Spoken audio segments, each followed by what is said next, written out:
Task Force Hot Meat gin-reactivate sa Iloilo City bangod sa mga na-monitor nga karne sang baboy nga wala sang meat certificate. Yaring balita nga atong gintutukan.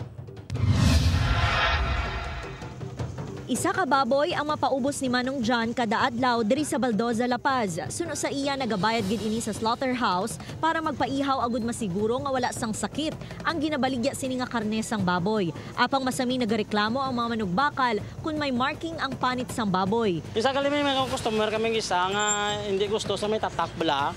Hindi namon tatakalin sa slaughterhouse ninyo. Suno sa Local Economic Enterprise Office, gin-reactivate na sang syudad ang Task Force Hot Meat sa diin gina-inspeksyon ang mga wet market, talipapa, kag pati sa kidid sang dalan nga nagabaligya sang baboy. Pati ang sa talipapa, awa ang mga nagabaligya na check man naton kapaihaw man.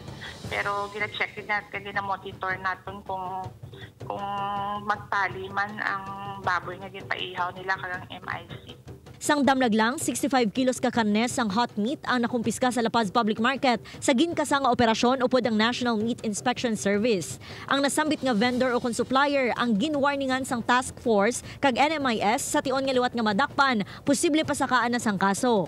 Panugyan sang LEO sa mga manugbakal kinahanglan nga tsikyaron sa maayo ang mga ginabakal nga karne sang baboy kag pangitaan sang meat inspection certificate agud masiguro nga na-inspeksyon ang baboy antes konsumohon.